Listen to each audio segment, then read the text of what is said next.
Tonight, we have two new Lifetime Achievement Awards to give. The first Lifetime Achievement Award goes to Dr. Connie Tomaino.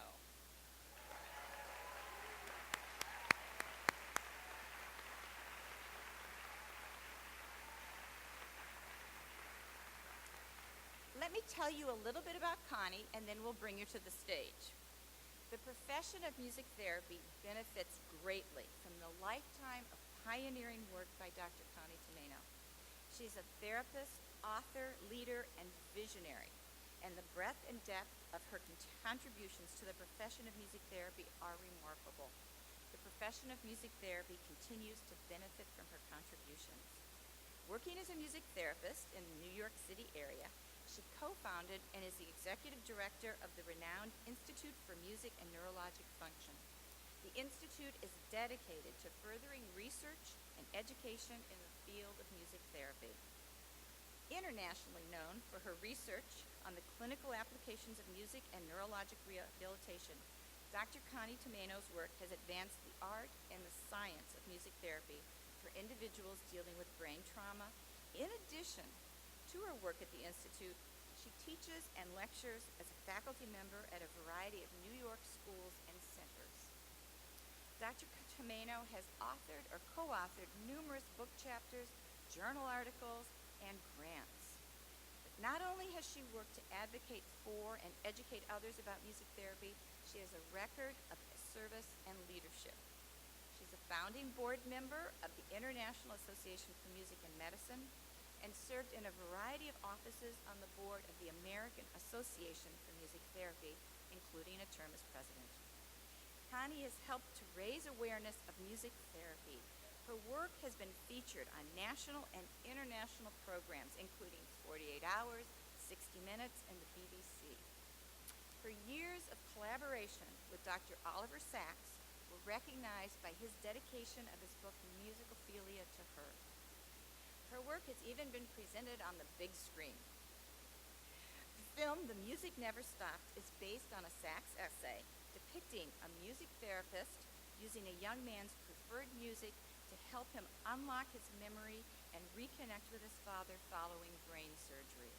The music therapist portrayed in the movie is based on Dr. Tomaino.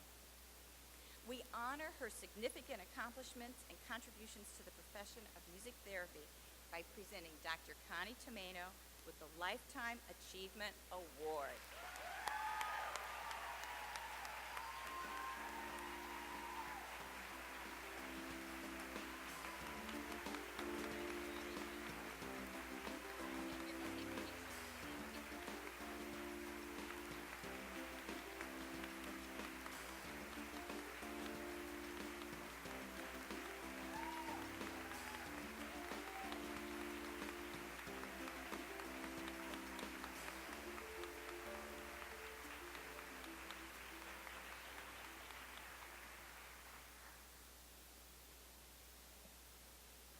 I can't tell you how truly grateful and humbled I am by this award. It's interesting that the conference is called Passions for Music Therapy, because I think that pretty much defines my life and work in music therapy. When I found about the field, when I learned about that there was actually a profession of music therapy, I was in college finishing up both a science degree and performance degree. But when I looked at the profession, at that point it was, I was going to NYU, applying to NYU. The credential for the American Association at that time was a CMT, and my initials are CMT. And I felt there has to be a sign. There has to be a sign. So I had it engraved in my college ring, just in case I didn't get there. I knew I was going someplace. Everything I know about music therapy and my passion is really because of all the wonderful people I've met along the way, and what I've learned from them, what they've contributed to my understanding of science, of patient care, of empathy and humanity. And I think all of those rolled into one really speak to my commitment to the field and the reason why I still want to do more. I think every one of you who stood up, who received the Lifetime Achievement Award, the first thing you say is that it's not over. I'm still here. And it's really true because I feel like this has just been the warm up, and the real work is just starting to happen. For those of you who are new to the field, you're coming into a field rich with research, evidence-based practice, so much to hold on to and develop. When I entered the field, my first music therapy class, we sat around saying, so what do you think music therapy is? It was back in the mid-'70s sometime. And look how far we've come. Look how much we know. Look how much we still don't know. And I think that's what I'm hoping to do with all of you is network with the scientists, network with the educators, network with those people who can I don't want to say validate what we do because I think we do that very well. And I think we should take honor in that work. But there's so much more to know about how deeply music affects each one of us and how deeply it can improve the life of all those people that we serve. And so I'm hoping with your help to continue to do this work and to make a difference for the field. I'm sorry that my family can't be here tonight. I can hear my father, who passed away over 35 years ago.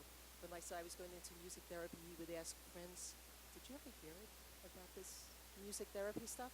And he goes, you sure you want to do that? Is there really a career in that?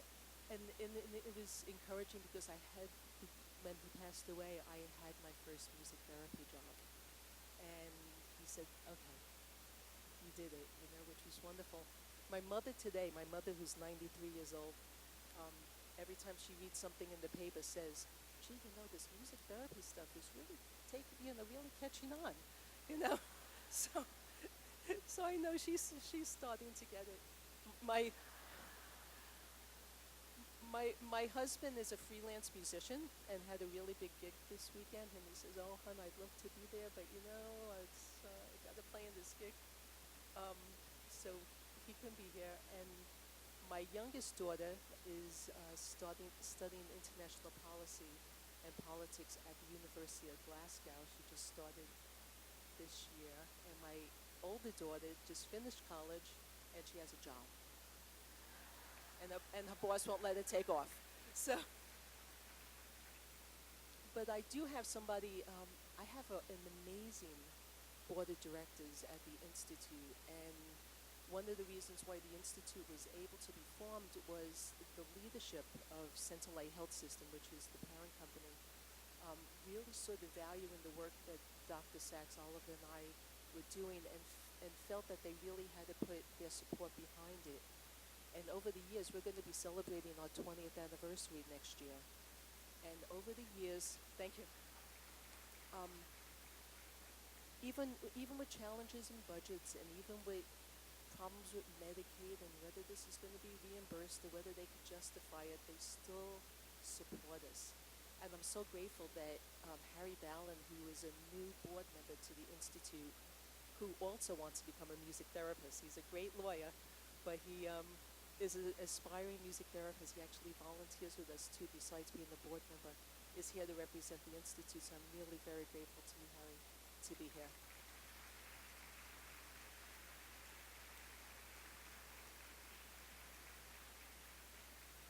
And again, thank you very, very much. And I hope I can continue to contribute to the expansion of the field. Thanks so much.